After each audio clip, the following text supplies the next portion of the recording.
안녕하십니까. 신의균 국방TV 심층 분석입니다. 자, 오늘도 아주 중요한 이슈로 분석을 한번 해보도록 하겠는데요.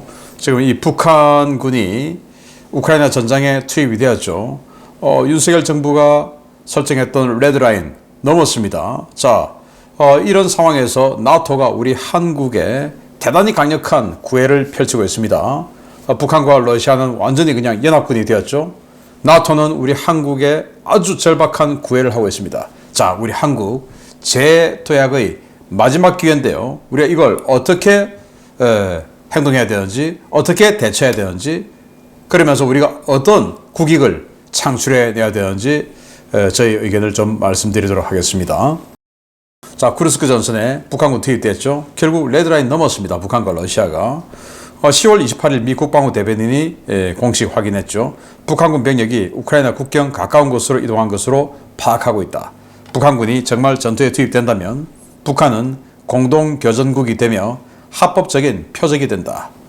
자, 그런데 북한 이미 전투가 벌어졌었죠. 그래서 합법적인 교전국, 공동교전국 표적이 된 거예요. 이제 레드라인 넘은 거예요. 제가 레드라인 왜 자꾸 이야기하냐면 우리 윤석열 정부가 우리 한국도 뭐 포탄도 좀 지원하고 무기도 좀 지원하고 뭐 이렇게 얘기했을 때 살상 무기 지원을 레드라인 넘으면 한다 어쩌고저쩌고 계속 이렇게 이야기했었죠.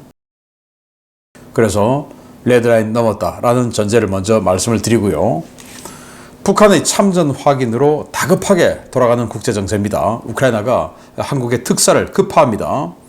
10월 30일 대통령실 고위 관계자가 기자 간담회를 했는데 아마도 안보실 관계자가 아닌가라고 생각을 하는데요. 자, 윤석열 대통령이 보로디미르 젤렌스키 우크라이나 대통령과 어제 통화했다. 우크라이나가 이번 주 내로 특사를 한국에 보낼 것이다. 레드라인을 정하면 뚫릴 때 방책이 없어 단계적으로 침착한 절제된 원칙에 입각한 대응 방안에 나설 것이다. 무기 지원도 방어와 공격 지원이 있는데 설사 무기 지원 이야기가 논의되어도 1차적으로 방어 무기를 이야기하는 게 상식적이지 않겠나?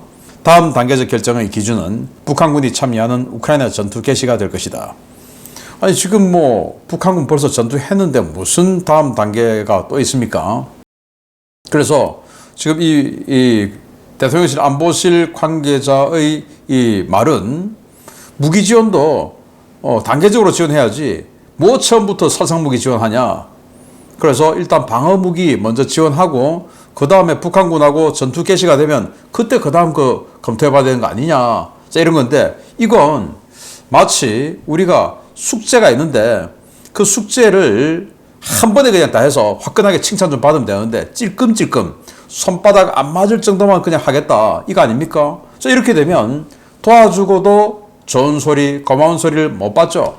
못 듣죠. 그러니까 도와줄 때는 어떻게 합니까? 화끈하게 도와줘야 되죠. 그래서 화끈하게 도와줘야 되는데 여기는 그냥 찔끔찔끔 욕 안 먹을 정도로만 행동하겠다. 이거 아닙니까? 아직도 러시아와 관계가 어쩌고저쩌고 북한하고 연합군이 된 우리와는 확실하게 적이 된 게 확실한 이 러시아와 관계가 어쩌고 이런 생각을 하고 있으니까 도와주고도 욕 먹을 짓을 지금 준비하고 있는 거예요. 기가 찹니다. 자, 레드라인을 넘어버렸는데 그런데 호크 정도만 고려 중이라고? 네. 자, 이렇게 이야기합니다. 대통령실 고위관계자 언론 인터뷰 역시 안보실 이야기죠. 우크라이나에 155mm 포탄을 지원한다는 이야기가 있는데 틀린 이야기다. 우크라이나가 요청한 적도 없고 검토된 바도 없다. 안 주겠다 그 말이죠. 지금 우크라이나에서 가장 필요한 게 포탄들이 아니겠습니까?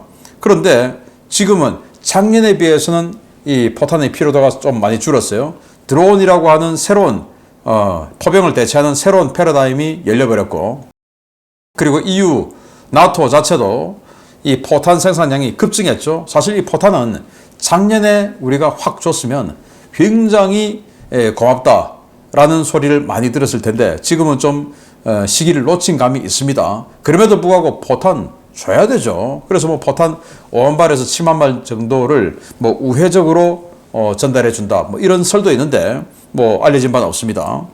그리고 이 국방위원회 국민의힘 국회의원이죠. 유용원 의원은 이런 이야기를 합니다. 개인적인 의견이에요. 파악하기로 정부에서 지원을 고려 중인 무기에 호크 지대공 미사일이 있다. 우리 군에서는 퇴역하고 있지만 우크라이나에서는 효과적인 미사일이다. 사거리 40km, 우리 한국에 호크 미사일 많았어요.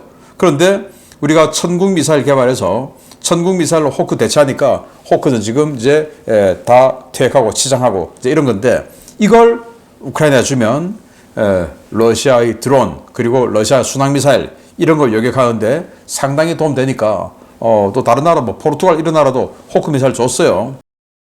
자, 이거는 굉장히 괜찮은 아이디어인데, 문제는 아까 대통령실 관계자가 이야기했던 것처럼 일단 호크 미사일 한번 딱 주고, 그리고 또 좀 달라 하고 하면은 또 다른 거 한번 딱 주고, 살상무기 그거는 좀 나중에 이제 이러겠다는 건데, 지금 그럴 시간이 어디 있습니까?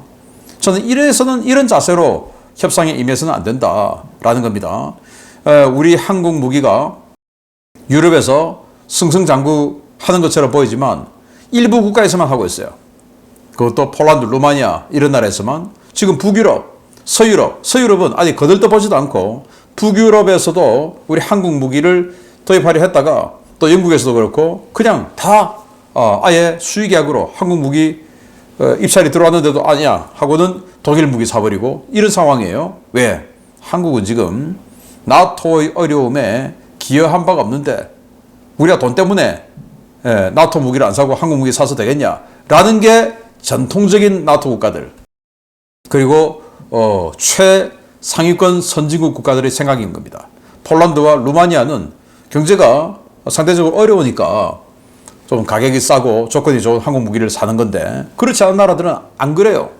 자, 이런 것들을 한 번에 불식시킬 수 있는 이런 기회를 잡아야 되는데, 아직도 러시아가 어쩌고저쩌고 이런 생각을 하고 있으면 이게 뭐 되겠습니까? 자, 북한 파병 남일처럼 보고 있는 대한민국이죠. 국제정세를 이렇게 못 읽나라는 생각이 드는데, 제가 이 국방TV에서 여러분들 제가 드리는 말씀을 많이 들으셨을 거예요. 델타4급 잠수함, 지금 두 척이 러시아에 여유가 있는데 그게 북한에 그냥 잠수함 통으로 갈 가능성이 있다 라는 것을 제가 한 달 전부터 주장했어요. 그런데 우리 군에서는 또 우리 정부는 들은 척도 안 하죠. 그런데 그 관련해서 10월 29일 현지 시각이죠. 미국 시각으로 전략국제문제연구소 세미나에서 데니스 와일더, 조지타운대 교수인데 이 사람이 전 백악관 NSC 선임 보좌관이에요. 이건 오바마 정부 1기 때 NSC 선임 보좌관이었고 2기 때 CIA 동아태 부국장이었어요.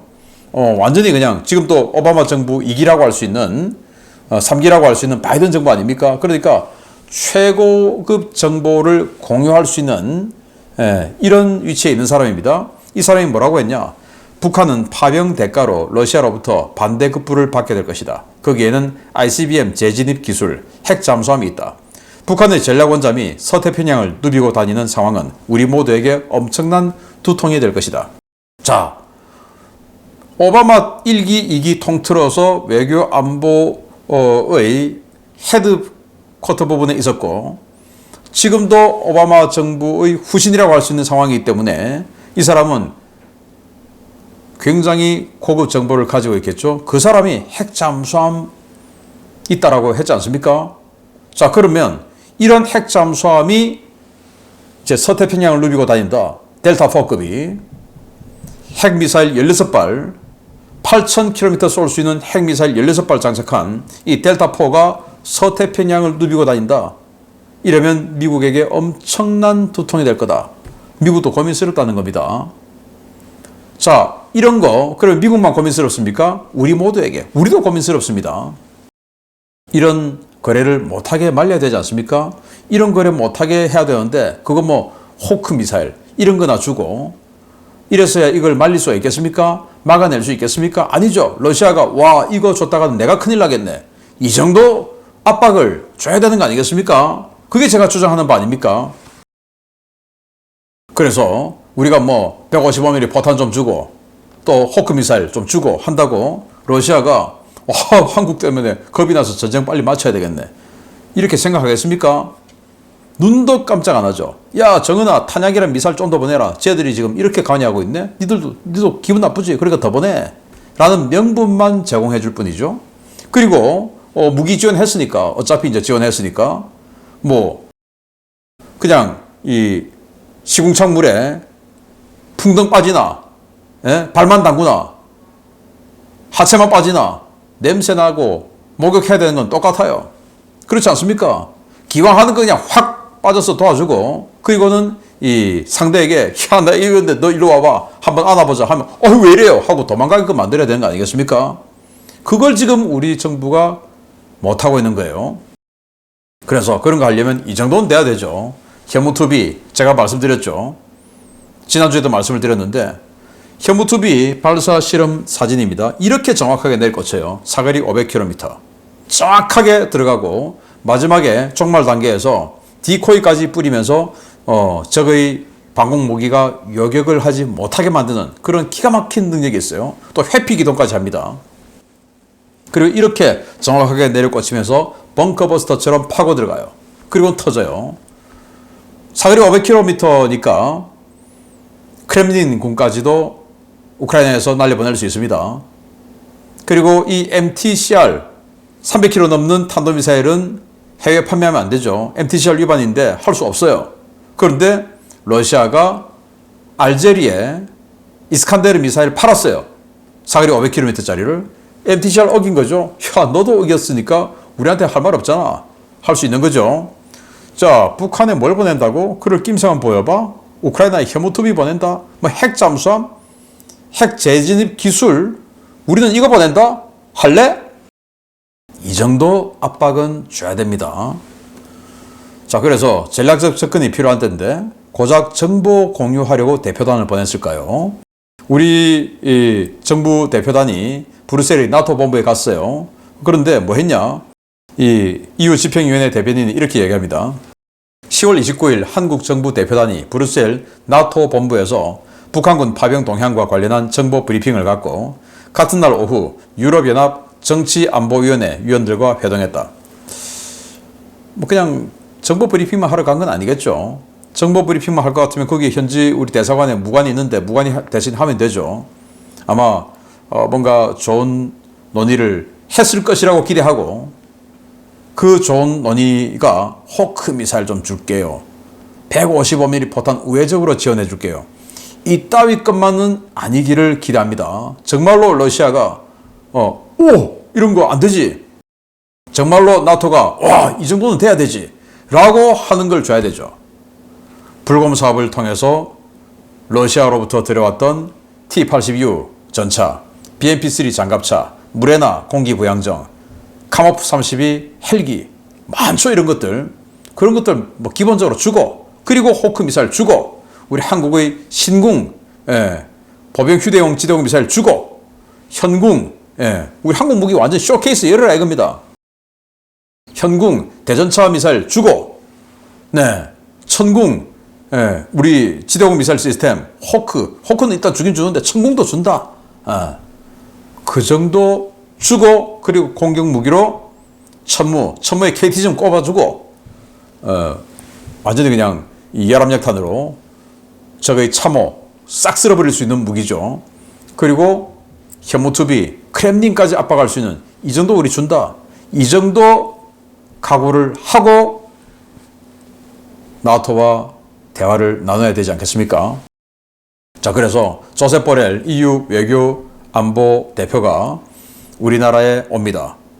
11월 4일, 그러니까 내일 오는 거죠. 자, EU 집행위원회 대변인이 조셉 보렐 EU 외교 안보 대표가 11월 4일 한국을 방문해 조태열 외교부 장관과 전략적 동반자 관계 강화 방안에 대해 논의한다. 자, EU예요. 나토나 EU나 거의 한 95%가 비슷한 그런 구성원 아니겠습니까? 자, 그래서 이때 우리가 정말 이제 포지셔닝을 확실하게 해야 된다. 자유민주주의 서방 선진국들과 우리 같이 하는, 이제 진영이 워낙 이제 확실하게 갈렸으니까 같이 가는 모습을 보여줘야 되는데, EU가, 나토가 필요한 게 뭐냐? 우리 대한민국이 필요한 게 뭐냐? 이걸 이제 서로가 공유되는 부분이 있어요. 그걸 이제 찾아내야 되죠. 공통분모가. 자, 나토는요, 한국의 우크라이나 군사 지원 분담을 희망하죠. 한국도 선진국인데 3년 동안 우크라이나를 지원하려니까 우리도 좀 버겁다. 한국도 좀 동참하라. 일본은 동참하는데 왜 한국은 안 하냐. 한국 분담하겠다. 나갔어야 되죠. 그리고 나토의 군사력 강화 지원해야 되죠. 군사력 강화하려면 어떻게 됩니까? 나토가 무장을 강화시켜야 되죠. 그러니까 한국 무기 많이 팔면 됩니다. 그리고 러시아 견제. 이 태평양 지역에서 러시아 견제하는 임무 같이 연합훈련하고 하면 됩니다. 이게 어렵습니까? 너무나 쉽죠. 그리고 미국이 트럼프 대통령이 당선이 되면 고립주의 또 가겠죠. 야, 니들 한번 니들이 알아서 해. 하겠죠. 그럴 때 정말로 고립주의 됐을 때 우리는 각계격파 당하지 않겠습니까? 그 각계격파 당하지 않으려면 우리 대한민국은 나토와도 협력을 해야 돼요. 그 나토의 상당 국가가 6.25 전쟁 때 우리 대한민국을 도와줬던 그 참전국 아니겠습니까? 명분도 있죠. 그렇게 해서 상호 안보 협력을 해야 되고, 자, 우리는 어떤 요구를 해야 되냐? 한반도 급변사태 발발 시에 니들도 참전해라. 영국 항모 있잖아. 프랑스 항모 있잖아. 이탈리아 항모 있잖아. 보내라. 스페인 니들도 상륙함 있잖아. 보내라. 이런 약속을 받아야 되죠. 그리고 인도 태평양 지역에서 중국 견제 협력. 야, 이거 우리도 이제 할 텐데 일본하고 미국하고 호주하고 뭐 이 정도만 하려니까 버겁다. 니들도 더 많이 보내라. 해야 되죠. 그리고 한국 방위산업 유럽 진출할 때 협력 좀 해라. 특히 프랑스 그리고 독일 니들이 우리하고 무기가 겹친다고 한국제 무기를 사는 것은 이 유럽의 돈을 다른 데 빼주는 것이니까 안 된다. 우리 거 사야 된다. 이런 거 좀 하지 마라. 그러면 우리 못 도와준다. 요구해야 되죠, 이제는. 그리고 역시 미국 고립주의 심화 시에 상호 안보 협력. 이거는 거의 뭐 공통적인 입장이니까 이렇게 나간다면 우리 대한민국이 다시 한번 전 세계에서 인정받고 우뚝 설 수 있는 이런 기회가 될 수 있는 겁니다. 러시아에 대한 눈치, 요것만 딱 버리면요. 그래서 적들은 이미 레드라인 넘었습니다. 윤 대통령 이제는 결단할 때예요. 레드라인 넘으면 살상무기 지원 고려해보겠다. 레드라인 넘으면 어떻게 해보겠다. 레드라인 넘으면 어떻게 하겠다. 매일 지금 전쟁 2년, 3년 다 돼가는데 계속 레드라인 이야기만 하고 있어요. 이거 어디서 들어본 이야기 아닙니까? 북한이 뭐 하면 좌시하지 않겠습니다. 북한이 뭐 하면 좌시하지 않겠습니다. 하고 똑같아요. 뭐가 다릅니까? 이게 지금 무슨 문정부 이깁니까? 그래서는 안 되죠. 그래서 레드라인은 진작에 넘었습니다. 이제는 우리가 결단해야 될 시기입니다. 그것도 화끈하게 결단해야 됩니다. 괜히 도와주고 욕먹지 말고 도와줄 때는 화끈하게 도와줘야 됩니다. 푸틴이 두려워하는 무기 그리고 푸틴이 깜짝 놀랄 정도의 분량으로 도와줘야 됩니다. 그리고는 우리 이익을 확실하게 챙겨와야 됩니다. 마치겠습니다. 감사합니다.